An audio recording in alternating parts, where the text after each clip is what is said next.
नमस्कार दोस्तों, मैं आपका दोस्त अमन फिर से हाजिर हुआ हूँ नेक्स्ट वीडियो लेकर। तो वीडियो बनाई हुई अच्छी लगे तो वीडियो को लाइक कर दीजिए और चैनल को सब्सक्राइब कर लीजिए और अपने दोस्तों को शेयर भी कीजिए और कमेंट बॉक्स में जय माता की ज़रूर लिखिएगा। तो बात करता हूँ अभी नवरात्रे में हम क्या क्या खा सकते हैं, क्या और नहीं खा सकते हैं। देखो, पहली बात यह है कि आप खान पीन का बहुत ही ध्यान रखें स्ट्रॉन्ग, क्योंकि देखो अगर आप खाओ पियोगे ज़्यादा तो आपकी जो ये सिद्धि होती है, ठीक है, एक वैसे तो सिद्धि ही माना जाता है इसे, क्योंकि माता जी की सेवा करते हैं हम लोगों को आशीर्वाद में सिद्धि प्रदान होती है, यानी कि नवरात्रे की सेवा में। ठीक है, सेवा आपको सबको पता है। तो आपने करना क्या है, जैसे कि मैं पहले बता रहा हूँ, फिर से आपको समझा देता हूँ। आपने करना क्या है कि सुबह 4 बजे उठकर नहा धोकर माता जी की जोत लगानी है और तिलक लगाना है। ठीक है, तो ताज़े फल रखने हैं रोज़ाना।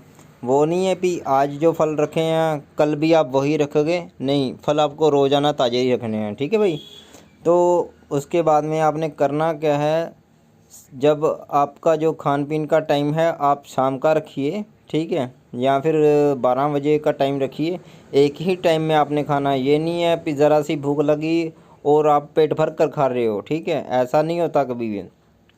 दही वगैरह खाना है, ड्राई फ्रूट खा सकते हो, तो आप मीठे में कुछ ले सकते हो। आप बर्फ़ी वगैरह का सेवन नहीं करना है, क्योंकि बर्फ़ी में होता क्या आजकल बिल्कुल खोए की बनी हुई बर्फ़ी नहीं मिलेगी। ठीक है भाई, आपको पहले बता रहा हूँ। आपने रसगुल्ला या ऐसा वैसा कुछ नहीं खाना।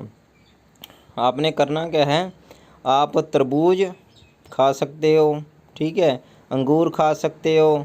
तो मान के चलिए अगर आप बनाते हो तो गोभी जो होती है उसे जीरे वाला तड़का लगाकर आप वही खा सकते हो। आलू भी खा सकते हो, तो आप खरबूजा भी खा सकते हो, सेब भी खा सकते हो, केला भी खा सकते हो, ऐसे। ठीक है, तो आगे की बात बता रहा हूँ। बहुत समझदारी से सावधानी से साधना कीजिए, क्योंकि अभी जो साधना है ये सबके लिए है, यानी कि इससे हमारे दुष्ट कर्मों की शुद्धि होती है, देवी का प्रदान मिलता है, देवी माता के दर्शन मिलते हैं, माता के दर्शन मिलते हैं। और आप अनार भी खा सकते हो, ऐसी कोई दिक्कत वाली, जो भी फल दिखा रहा हूँ वो खा सकते हो। और किसी से ज़्यादा नहीं बोलना कि आपने व्रत रखे हुए हैं, आप किसी पे चला रहे हो, बच्चा है या बूढ़ा है, ठीक है, आप बिना वजह चिल्ला रहे हो, फिर वो माता के दर्शन नहीं होंगे।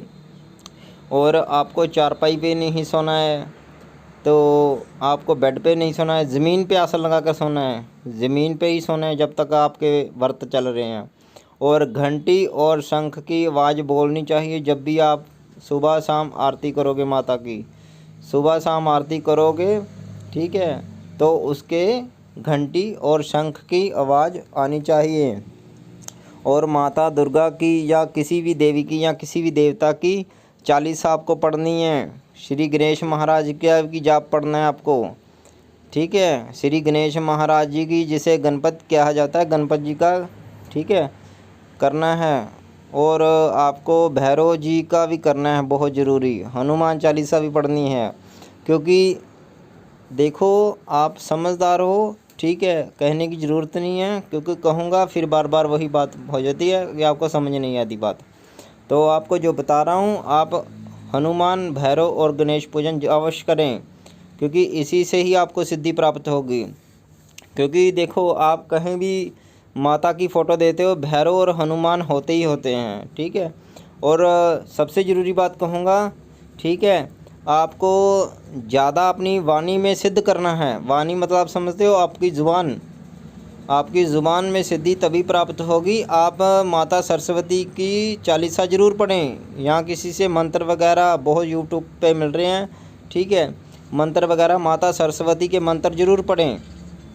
तो जब आप नवरात्रे में समाप्त करें तो आपने करना क्या है, आपने माता का हवन भी करना है। ठीक है, जब आप कंजका पूजते हो माता की, ठीक है, भैरव के नाम से भी उनको खाना खिलाना है, एक को बिठा के, एक बच्चे को भैरव के नाम से ज़रूर खाना खिलाना है। और गाय को भी रोटी खिलानी है उस दिन, और भैरव की यहाँ से बच्चे को भी खिलाना है और कुत्ते को भी रोटी खिलानी है मीठी।